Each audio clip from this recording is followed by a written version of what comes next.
यहाँ पे मौजूद है। उसके फसल के बगैर तो हम सांस भी नहीं ले सकते, हम जिंदा तक नहीं रह सकते। आमीन, हालेलुया। जो आज का खूबसूरत दिन है, इस खूबसूरत दिन में हम खुदा यीशु मसीह के ज़ुबान मुबारका से जो अल्फाज सादर हुए उनके बारे में सीख रहे हैं, जिन्हें हम कलमात कहते हैं। तो आज का हम दूसरे कलमे में बात करेंगे जिसे हम निजात का कलमा भी कहते हैं। तो आए मेरे साथ निकाले लूका 23 बाब 38 आयत से हम 43 आयत तक तिलावत करेंगे। फिर से हवाला कोट कर रही हूँ, लूका 23 बाब 38 वर्स से 43 तक हम तिलावत करेंगे। कलाम के मुक़द्दस कलाम में से देखेंगे। कलाम हक़ का पढ़ना शुरू करते हैं यीशु मसीह के कादर और आला नाम में, आमीन। और एक नौशना भी उसके ऊपर लगाया गया था कि ये यहूदियों का बादशाह है।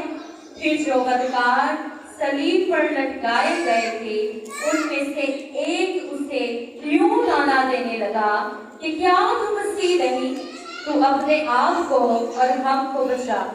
मगर दूसरे ने उसे छिड़क कर जवाब दिया कि क्या तू खुदा से भी नहीं डरता, हालांकि उसी सजा में गिरफ्तार है और हमारी सजा तो वाजिबी है, लेकिन क्योंकि अपने कामों का बदला पा रहे हैं। लेकिन इसने कोई बेजा काम नहीं किया।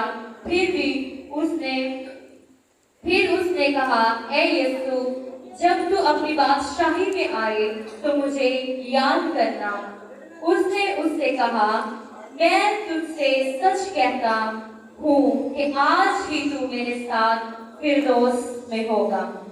कुरान का ज़िंदगी बख्श कलाम को पढ़ा और सुना जाना हम सब के लिए बाइस से बरकत हो, आमीन।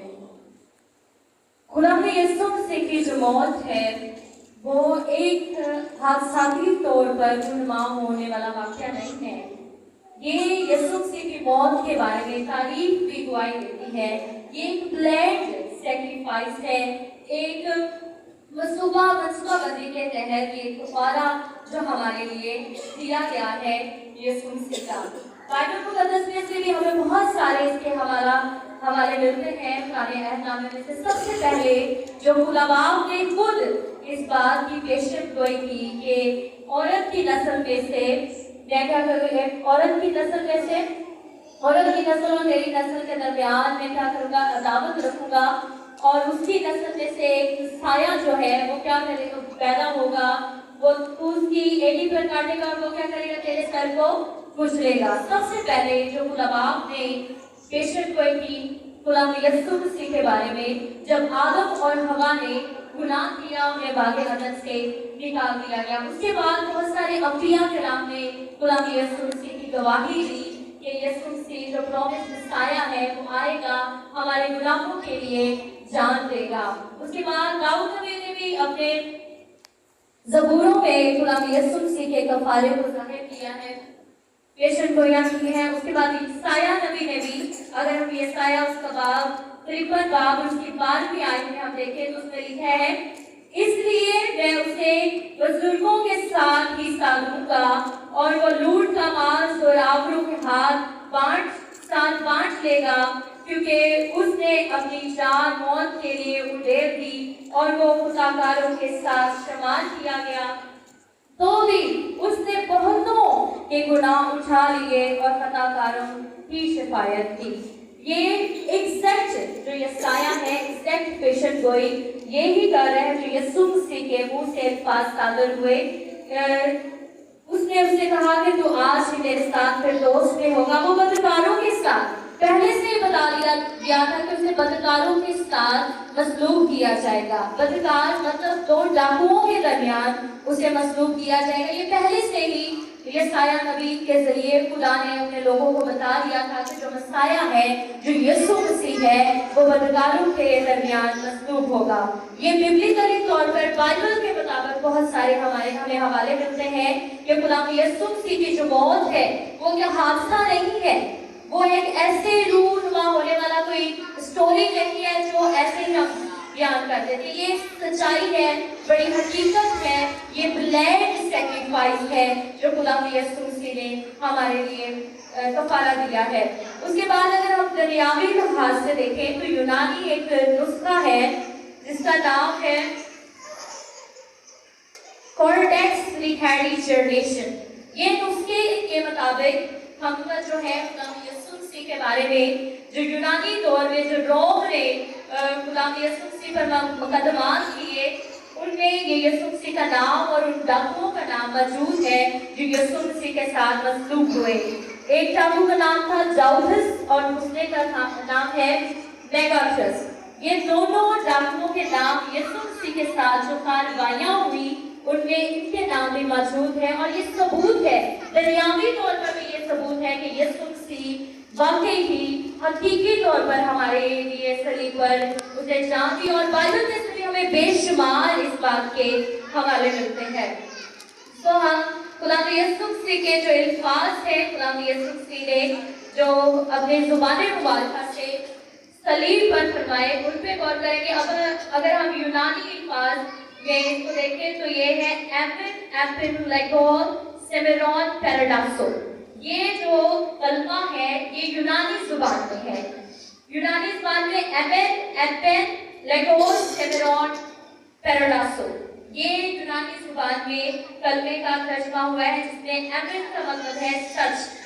ये वही आमीन है जो हम अपनी अक्सर दुआओं के अक्सर नहीं बल्कि हम बोलते हैं आमीन, अभी जिसका हम मतलब कहते हैं कि ऐसा ही हो। अगर ये जुमले के आखिर में आ जाए तो इसका मतलब है कि ऐसा ही हो। अगर शुरू में तो मैं तुमसे सच कहता हूँ, एक सबूत की तरह, एक पुख्ता निशान की तरह इसको समझा जाता है जो खुदा यीशु मसीह ने कहे कि मैं तुमसे सच कहता हूँ। एपिन कहा, लेगो कहता हूँ, सेमेरॉन आज ही, पैराडाइसो फिरदौस। इंग्लिश में हम इसे पैराडाइस कहते हैं, उर्दू में हम इसको फिरदौस या जन्नत कहते हैं, और जो यूनानी जुबान है इसमें हम इसको पैराडाइसो कहते हैं। तो इन अल्फाज से यीशु मसीह अपने आप को एक किंग की तरह रिप्रेजेंट करते हैं। हमने ऊपर पढ़ा भी कि एक नक्शा जो है खुदा यीशु मसीह के सर पर उन्होंने लिख के लगा दिया कि ये क्या है जी, यहूदियों का बादशाह है। तो वाकई वो बादशाह है, अपने आप को रिप्रेजेंट कर रहा है, अपने अथॉरिटी को जाहिर कर रहा है, क्योंकि जो यूनानी है उनकी यूनानी जो लोग हैं, यहूदी लोग हैं, उनकी बुक के मुताबिक जो मसाया है वो किंग है। वो क्या है? बादशाह है जिसके पास फिरदौस की चाबियां हैं। तो यीशु मसीह अपने अल्फाज से इस बात को जाहिर कर रहा है कि मैं वही मसाया हूँ जिसकी पेशन गोया की गई कि जिसके पास फिरदौस की क्या है? चाबियां हैं, कुंजियां हैं। मैं वही बादशाह हूँ, मैं मसाया हूँ। अपनी अथॉरिटी को लोगों पर जाहिर करते हुए यीशु मसीह ये कहता है। फिरदौस का जिक्र आया है। जो यूनानी लोग होते थे यहूदी, उनका जो बादशाह था उसके एक स्पेशल किस्म का बाग बनाया जाता था, बाग होता था जिसमें वो स्पेशल लोगों से मिलता था, जिससे वो बहुत खुश हो, जिससे वो बहुत प्यार करता हो, जिससे मतलब बहुत उसके लिए प्राउड की बात हो, वो बादशाह से उस बाग में मिलने आता था।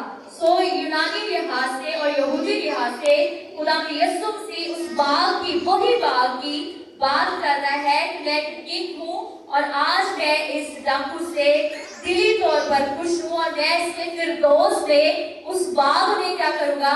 मुलाकात करूँगा। Hallelujah, hallelujah. इसी तरह हम डाकुओं की गुफ्तगू पर भी गौर करेंगे जो डाकुओं ने खुदा यीशु मसीह के मुतालिक कहे। एक डाकू जो है वो तनकीदी तौर पर खुदा से कह रहा है क्या तू मसीह नहीं, तो अपने आप को भी बचा और हमें भी बचा। और दूसरा उसे डांट रहा है, हम्बल है, अपने आप को हलीम बना रहा है। ठीक है, तो इसलिए हमें हम देखते हैं कि यीशु मसीह निजात दोनों के पास है, डिस्टेंस भी उतना है, फासला उतना है, दोनों जिंदगी चाहते हैं, दोनों ये चाहते हैं कि हम बच जाए, किसी न किसी तरीके से हमें जिंदगी मिल जाए। दोनों के पास जिंदगी हासिल करने का टाइम भी है, दोनों के पास उतना ही डिस्टेंस है, उतना ही मौका है दोनों के पास से कह रहा है। वो जानता है, उसने सुना है कि यीशु मसीह बड़े बड़े मौजज़ात करता है। यीशु मसीह ने मुर्दों को जिंदा कर दिया, यीशु मसीह ने अंधों को आंखें दे दी, यीशु मसीह बोलने, जो गूंगे हैं उनको बोलने की ताकत है। वो जानता है कि यीशु मसीह कर सकता है। दूसरा डाकू भी जानता है कि यीशु मसीह बड़े मौजज़ात कर सकता है, यीशु मसीह हमें बचा सकता है। लेकिन इसीलिए तो उसने नतीजी तौर पर कह रहे हैं कि क्या तो मसीह नहीं, क्या तो वो मौजज़ात करने वाला नहीं, क्या तो वही मसीह नहीं जो पहले ऐसे मौजज़ात करता था, क्या तो अभी हमें अपने आप को भी बचा और हमें भी बचा।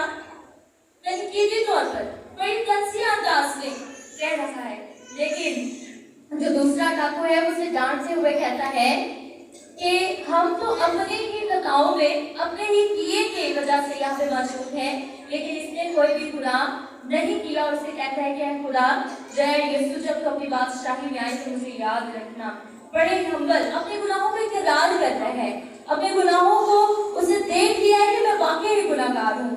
बास लोग ऐसे होते हैं कि वो गुनाह की हद में इतने बढ़ जाते हैं कि उन्हें अपना गुनाह लगता ही नहीं। वो सोचते हैं कि चलो देखी जाएगी, जो बड़ी है अपने जाकर देख लिया जाएगा। लेकिन जब हमारे अंदर अपने गुनाहों को एक्सेप्ट करना आ जाता है, ये पता चल जाता है, एहसास पैदा हो जाता है कि मैंने गुनाह किए, उसके अंदर एहसास पैदा हुआ दूसरे डाकू के अंदर कि मैंने गुनाह किया, मैं अपने गुनाह की वजह से यहाँ पे हूँ। और बड़े अपने गुनाहों का इकरार करते हुए वो कह रहा है कि खुदा जब तो अपनी बादशाही में आए तो मुझे याद रखना। तो खुदावंद ने उसके इकरार को, यीशु मसीह ने उसके इकरार को, उसके हम्बली रिक्वेस्ट को कबूल किया।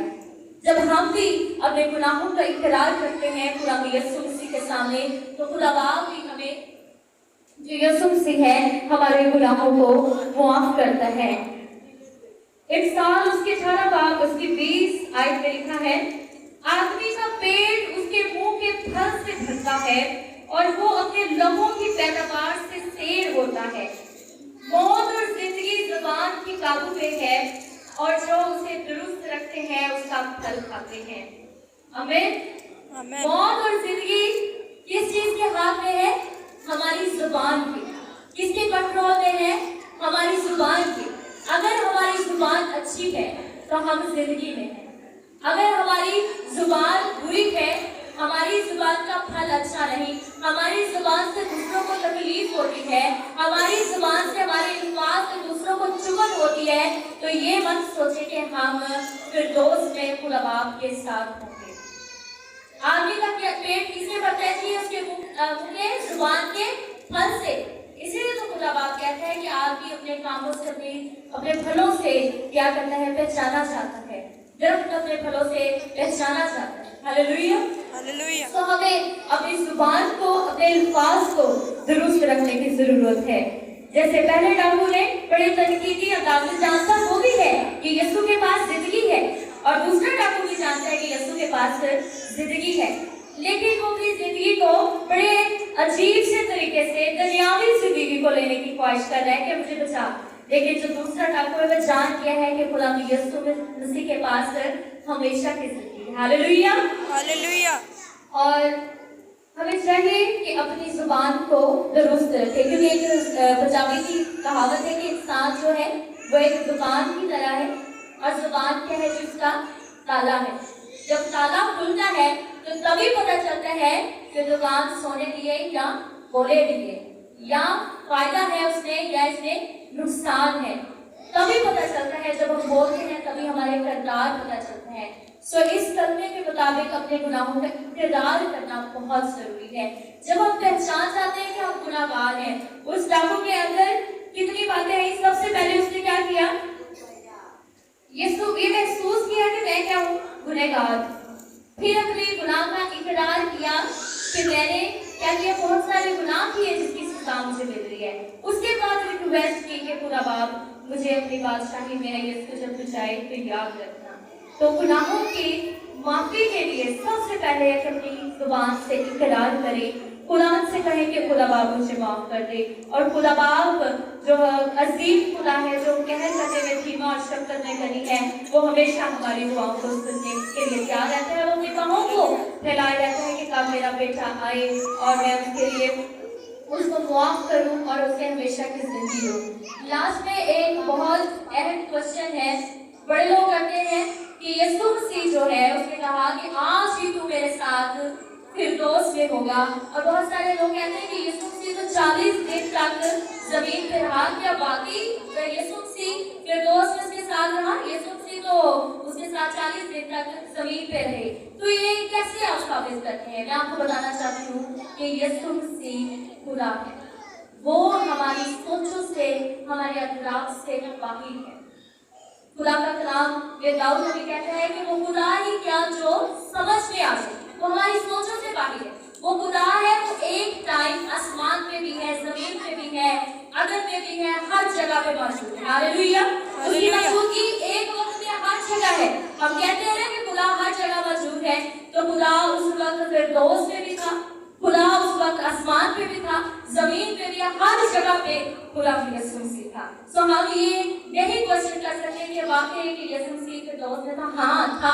جب یسوع مسیح نے کہہ دیا کہ آج ہی تم میرے ساتھ فردوس میں ہوگا، تو دیٹس مین کہ آج ہی ہوگا۔ آمین۔